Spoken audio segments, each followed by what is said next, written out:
Hey girl, Marissa here. You are listening to the Codependent Dummy podcast. As a young woman, you have been raised, reinforced, and rewarded for putting the needs of others above your own. Now, in your 20s, you're finding yourself exhausted, exasperated, and enveloped in shit relationships, especially the one you have with yourself. Codependency is a way of being where we put the feelings, wants, and needs of others above our own in an unconscious attempt to meet our own feelings, wants, and needs. Sorry to break it to you, sis, but that is not sustainable. This podcast is to help you undo all that so you can stop playing small and start taking up space, you dummy. Let's get to it. Hey girl, hey, this is Marissa Escobel, your hostess, mostest. This is the third time I've tried to start recording an episode. So this is it, Marissa. I'm talking to myself. This is the episode. Just freaking keep going. Girl, welcome to episode 73. This is a spontaneous, unwritten, unprepared, slightly scripted episode due to scheduling mix-ups, mishaps. It is Saturday, April 30th, and there is an episode to be released on Monday, May 2nd at midnight. And here I am answering the question, where is your head at? Cognitive distortions in codependence. This is a topic I have a meeting to talk about, wanting to talk about, pondering about, and here it is. So thank you for being here. Thank you for listening. Thank you for supporting the show. Where's your head at? We are going to get to that. Before, let's check in. I need to check in. I've already tried to record this 3 times, and I'm recording an episode last minute, and I need you to check in with yourself. And I need to check in with myself. So let's do 3 deep breaths. Here we go. 1,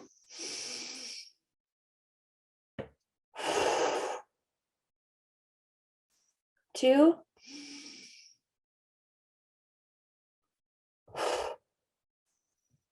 3,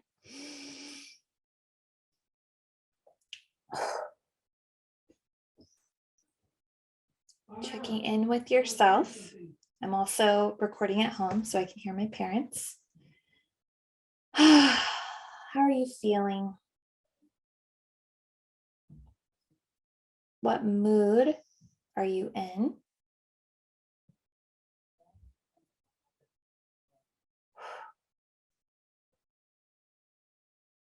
Anything you're needing?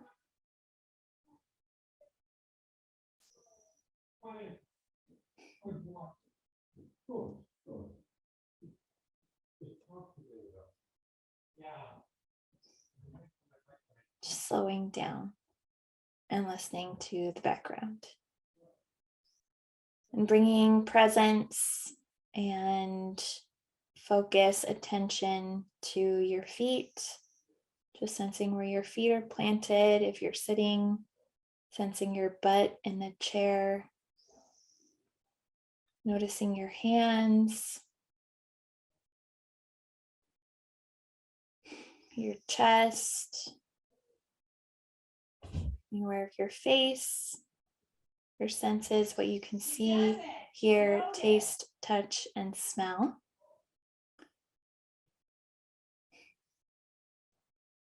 Any worries or concerns coming to mind? Anything you're needing to acknowledge? What's the name of the game? Acknowledge.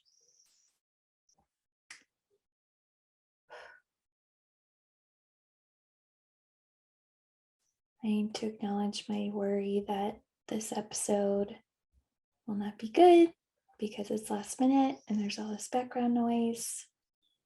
And I also want to acknowledge my commitment to having an episode weekly and setting the intention that this episode is helpful to one listener. I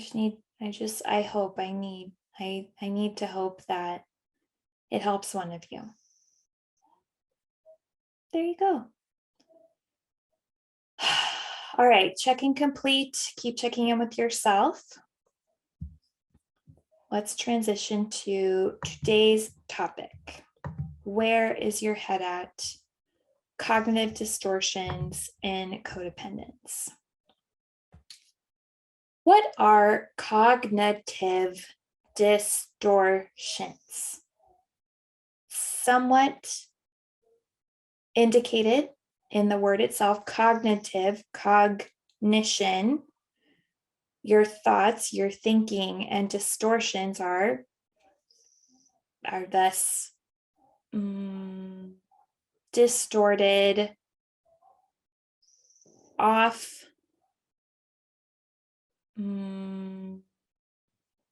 unreal,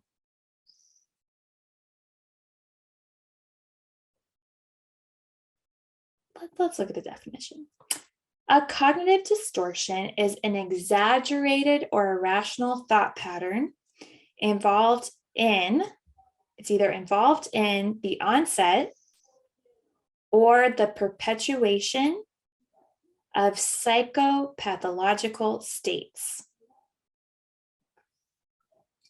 So it contributes to the creation or the ongoing experience of suffering.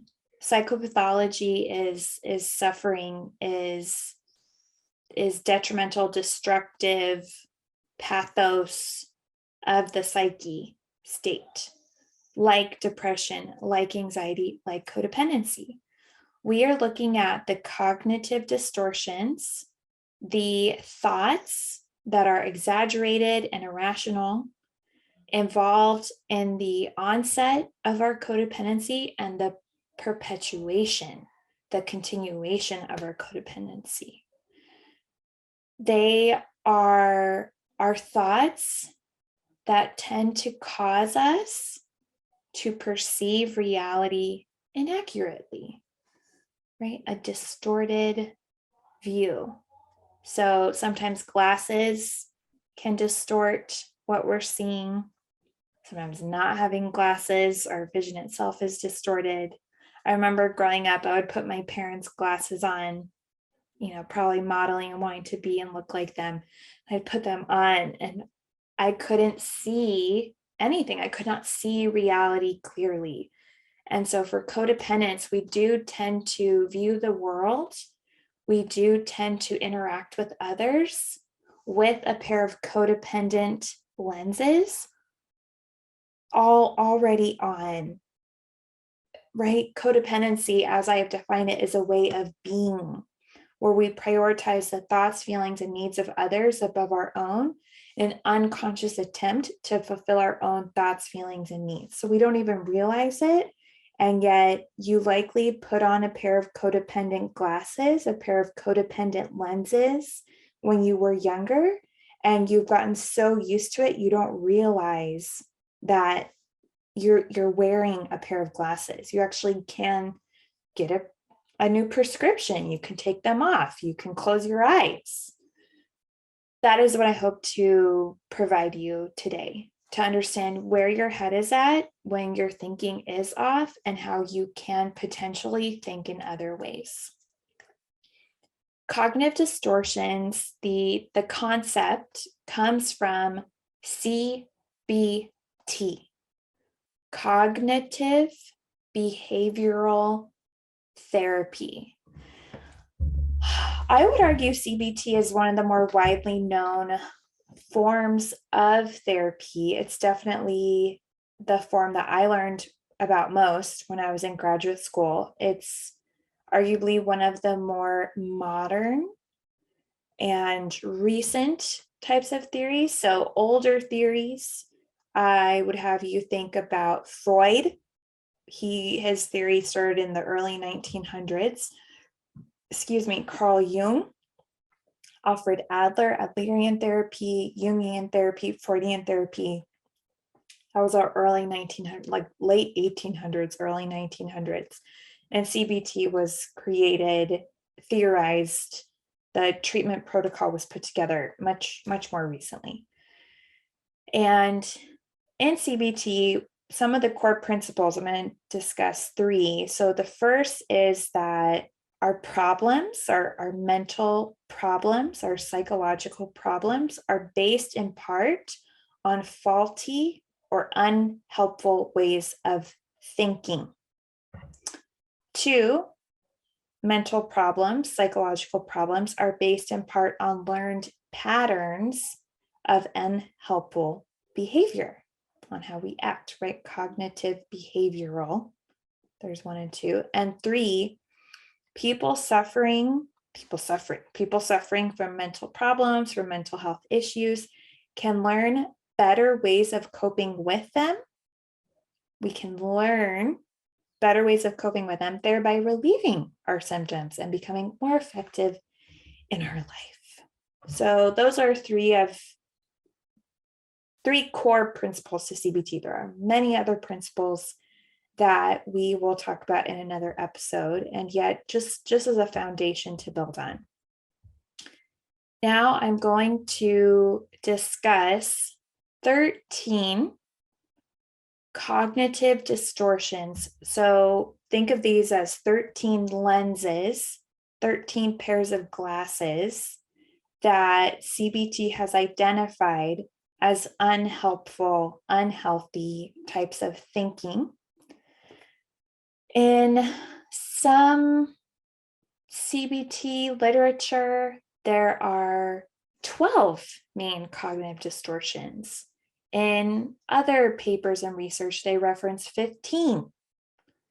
Today, we are going to home in on 13 that likely cover all of them. And for each one, I'm going to read them all 13.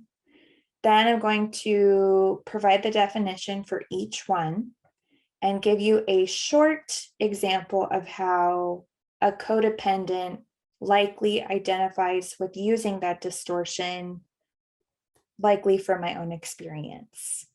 And while I am reading the list and sharing about my experience, I would love for you to reflect, ponder, be curious about how does this resonate with my thinking? How does this resonate with where my head often is at? And by building that awareness, potentially being able to discern, okay, I'm actually going to take that pair of glasses off. So, cognitive distortions, the 13.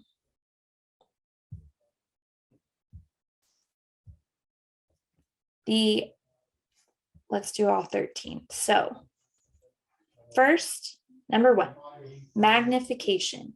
Number 2, minimization. Number 3, catastrophizing. Number 4, overgeneralization. Number 5, magical thinking. Number 6, personalization. Number 7, jumping to conclusions. Number 8, mind reading. 9, fortune telling. 10, emotional reasoning.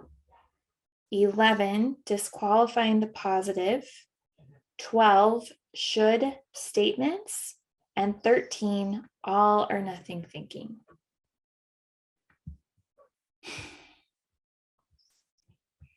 Magnification. When we exaggerate the importance of events. A codependent might believe her own achievements her own mistakes are excessively important. Exaggerate, excessive worry, magnifying, right? Taking a magnifying glass and zooming in and magnifying that image. And in my codependent past, that was all I ever worried about if and when I did make a mistake. I believe I have shared about this before, and if I haven't, here it goes. When I was around 22 or 23 years old, I was working at a law firm. Yeah, I've shared about working there in Santa Barbara. It was a very nice law firm, very well-established attorneys. And one day I got ready for work, and I definitely wanted to look, and there was an expectation that we dressed nice professionally. And I remember I had a pair of very tasteful Steve Madden flats. I was wearing a black pencil skirt with a black turtleneck and tasteful jewelry, a professional ponytail. And I looked and felt really good about my outfit and the presentation of my outfit. And while I was walking through the office, I looked down at my hands and noticed that I had red nail polish chipping since I hadn't painted my nails, I don't know, at the time for weeks. And I thought to myself, you almost had it, Marissa. You are almost perfect, but you have red nail polish chipping from your nails, so fail. This is not a perfect outfit. Magnifying, right? I don't think from afar anyone was looking at my nails. I don't even know if up close if any of the attorneys or the paralegals or legal secretaries were looking at my nails. I believe I did get compliments that day. I believe I did look very nice. And yet internally, I negated all of that because I magnified on my imperfect red chipped nails. Magnification. Second, minimization. When a codependent dummy minimizes the importance of events, she may believe that her own achievements are unimportant. Again, that is the story of my life. This brings to mind if and when people would hurt me, and I would minimize the significance to maintain my relationship with them. I've shared about my ex-boyfriends before on the podcast about infidelity, and in one experience, I believe I have shared it before, but for those who are new or just we need a reference again or a return revisiting, it was so painful. I didn't catch an X in the act, but in the making plans act. And I confronted him. He came, I think we had plans that night. He came to talk about it with me. We didn't actually talk about it. And then I minimized it so I could stay in relation to him. This was not the first time that something similar had happened. This was not a new phenomena where I worried about his commitment in the relationship. And yet he was making plans. I'm so glad I caught it so he didn't cheat on me. And let's move on so we can stay together. that's a distortion. That is a distortion of what happened, of the hurt, of the significance of a pattern. Minimization. Third cognitive distortion, catastrophizing. Seeing only the worst possible outcome of a situation. I would argue catastrophizing could be an episode in and of itself, and yet I have catastrophized in the past. What comes to mind is when I was applying to graduate school, I had a lot of support in applying, and thus I was so worried about disappointing everyone. The letter of recommendation writers, my current professors who were curious about the process, my GRE teachers, my friends, my coworkers, my family, random people all knew that I had applied. And when I did not get what I sensed sufficiently high enough score on the math GRE, I was despondent and found myself crying at my desk, during my lunch, after work, at work, while working out. I was a mess. And I remember I called my dad and I were talking and I was like, it's over. It's over. My life is over. I got a low score on the GRE math section. It doesn't matter that my English and writing score was higher, or that I have all of these amazing reasons why they should accept me. It's over. My life is over. I'm not getting into graduate school. I'll never be a therapist. And I should never have tried in the first place. My poor dad, he was like, Marissa, it's okay. And I was like, no, it's not. It's over. Catastrophizing.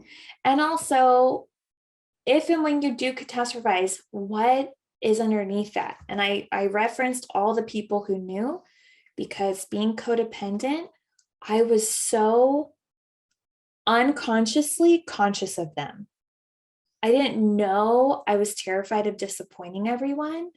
And yet I truly sense that a big contributor to my despondency was having to tell everyone, or them at least finding out, because I probably wouldn't have told them because I'm a codependent coward and I don't want to disappoint you. I'm a codependent scaredy cat. I'm a scaredy cat, not a coward.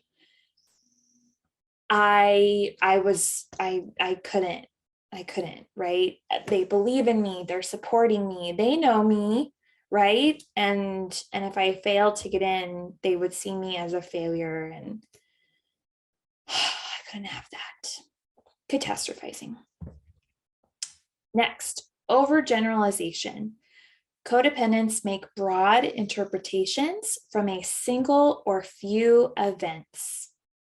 For example, I felt awkward during my job interview. Thus, I am always so awkward. Overgeneralization. In my codependent past, one of the grossest overgeneralizations is my unlovability. You know, my poor parents, they have been amazing. And my poor teachers when I was little, they likely were doing a great job.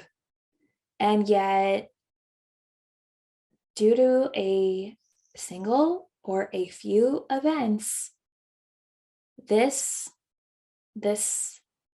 codependent, me, Marissa, as a little girl, I concluded, oh, it must be because I'm not lovable. And I walked around the world trying to disprove that, and also concluding that when things did not go how I had hoped. The first heartbreak of my life, I concluded, oh, I'm not lovable. Right? Again, really, or this just confirms my lack of lovability.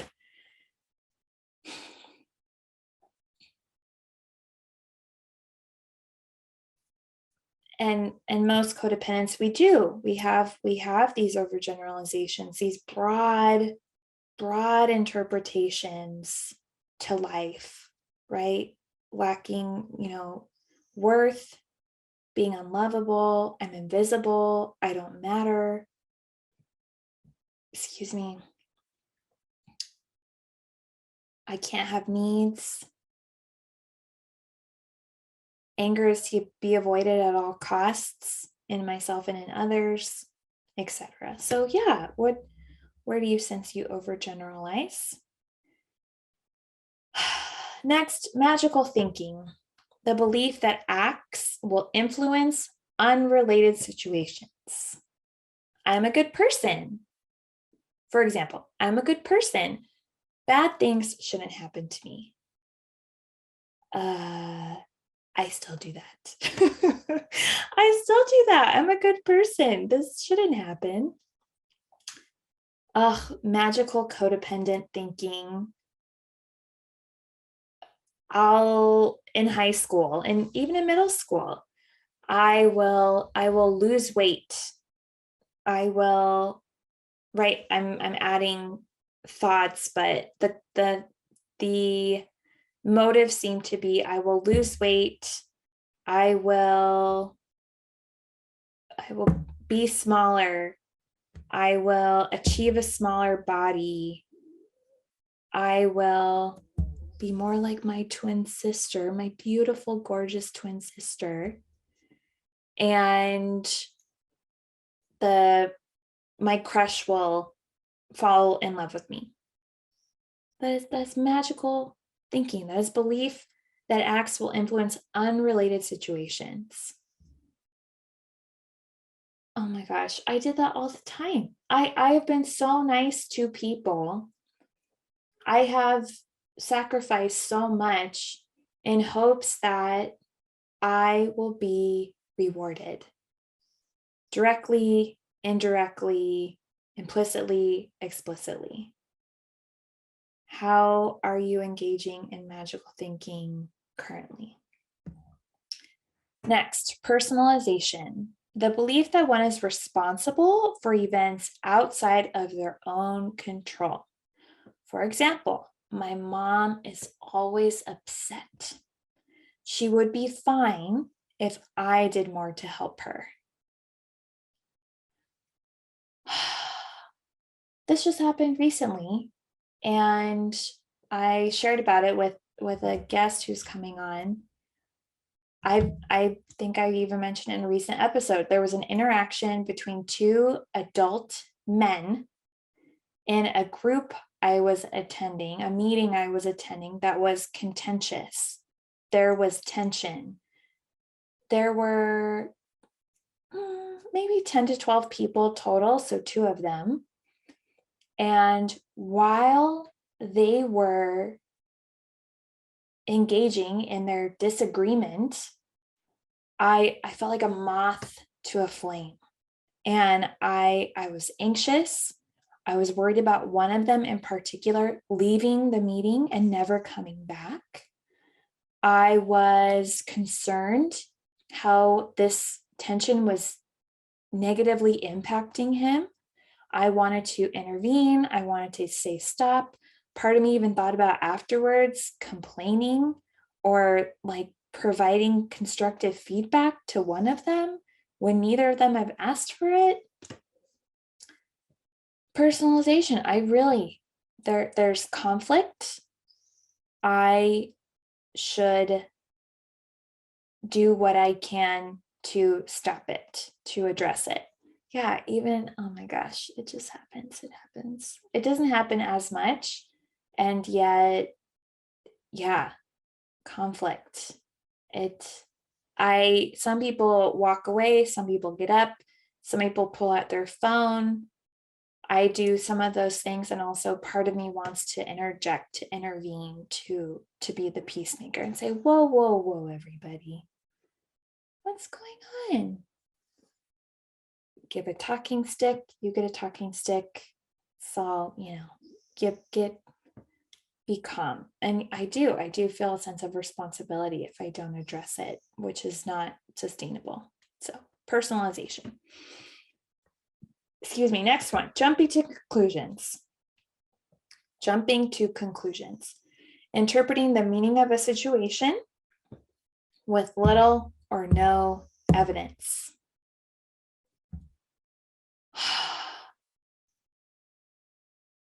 This isn't necessarily codependent, and yet I've talked about my issues in the past setting and maintaining healthy boundaries with married men. I have talked to you about that.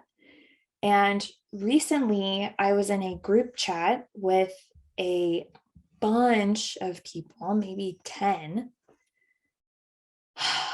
And I sent a text to the group. A married man in the group texted me directly a party emoji face, like going like that, the party blower thing with the party hat. And I was like, oh, how come this married man is texting me a party emoji after I sent that text to the group? Oh, he is flirting with me. He is being inappropriate. Oh, he is just like all those other inappropriate married men who have, what is up with these married men reaching out to me in an inappropriate manner? And I, through different circumstances, I didn't respond. No response was my response, which I sense was the most neutral. So I didn't send like a cute flirty emoji back. No. I didn't say, excuse me, sir, please don't bombard me with your inappropriate texts. I don't know why I'm talking like that. It's actually okay if I had sent that.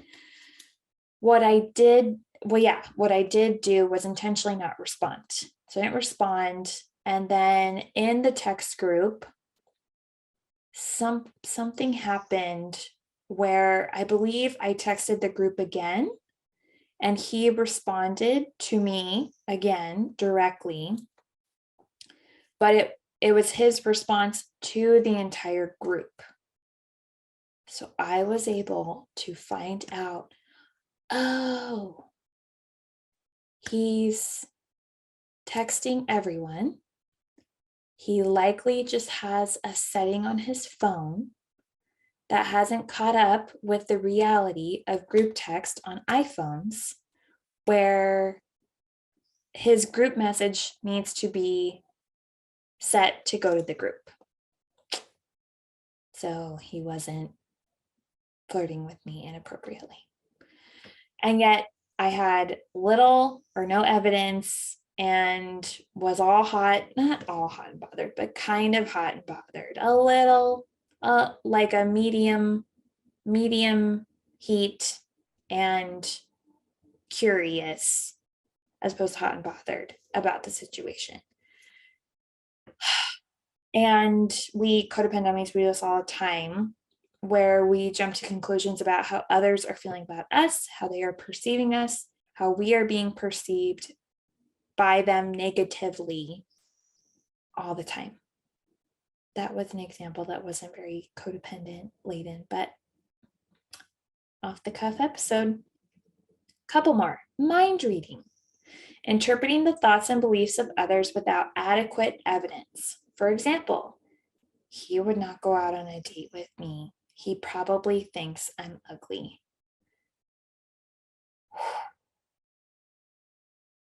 I do this. I have done this all the time. It gets better. Reading these, I empathize with all of you who are really struggling, and also just want to emphasize that it gets better. It really does, thanks to consciousness. With mind reading,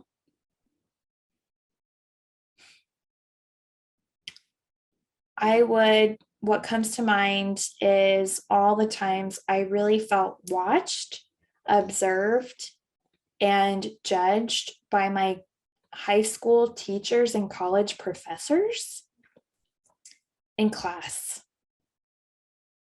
in my work, in my non-work. And I would think that some professors hated me and then they'd love my work. Or I would think that someone loved me and they'd give me a C. And yet, I'm not a mind reader. You're not a mind reader, girl. It's not sustainable. You may have had to do it in your family while growing up, given conflict or tension between your parents, between your siblings. Maybe you were tasked with reading those individuals' minds. And yet, as a young woman, as a 20-something, it's not sustainable. And you don't have to do that anymore to survive. You really don't.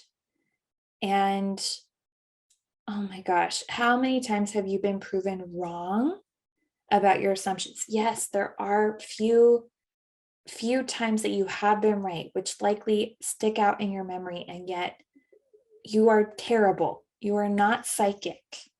And being able to identify when you are mind reading, taking a breath and letting that go, I encourage you to try that. All right, I'm just going to go through the next 1, 2, 3, 4, 5 with the definitions, and I have to wrap up because I am volunteering to help raise funds for a charity in Haiti, doing my part to help others in a way that I really want to. So let's wrap up. Fortune telling. Codependents expect that a situation will turn out badly without adequate evidence. Story of my life.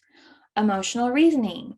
When codependents assume that emotions reflect the way things really are. Like if you feel like a bad friend, then you are a bad friend. If you feel like a piece of shit, you are a piece of shit. You're not a piece of shit.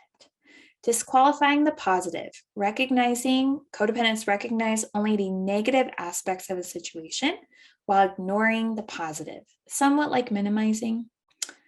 Codependents might receive compliments on an evaluation, but they focus on the single piece of negative feedback. Should statements. Codependents believe that things should be a certain way. I should always be on time. I should never say no. I should be grateful for my life, which I am. But sometimes the other shoulds aren't helpful. All or nothing thinking. Codependents think in absolutes such as always, never, every, none, right? I never do a good enough job. I'll always be like this. Every person I date is a douche. I can see why you would believe that. And also, right, these extremes. So I hope you learn from these 13 cognitive distortions. They're extremes from one end of the spectrum to the other. We are trying to find the middle ground. If you are wanting more of this, check out codependent.com. You can get the free self-validation challenge, 30 days to learn to validate yourself. You can get the 30-day codependent confides, journaling prompts for a less codependent and more conscious you. I can also provide one-on-one work with you. You can email me, marissa@codependent.com. There are buttons to make donation through PayPal to support the show. On the show's website, there are donate buttons. I will also put a note or a link in the show notes. And I love you. Thank you for listening to this spontaneous episode and recognizing these cognitive distortions. You can take these glasses off. They're not stuck. They're not embedded. I hope to give you a codependent diamond prescription. And I truly love you. I thank you for being here. I thank you for listening, and I will see you all next week. Mwah. Hey girl, it's Marissa again. I'm not like a regular podcaster. I'm a cool podcaster, right? Thank you for listening and staying till the end. You can find me on Instagram at Therapy with Marissa. Email me, marissa@codependummy.com. Check out codependummy.com for more information on the show. And baby girl, a subscribe, rating, and review would be much appreciated. Till next time, I want you to remember, if you are feeling unseen, I see you. If you are feeling unheard, I hear you. And if you think that you don't matter, know that you matter to me. I want you to go out there so you can stop playing small and start taking up space, you dummy. And now, the disclaimer. Girl, this is not therapy and I am not your therapist. This podcast is designed to provide accurate and authoritative information in regards to the subject matter covered. It is given with the understanding that neither the host, publisher, or guests are rendering any legal, clinical, or other professional service. If you want or need a professional, please find one.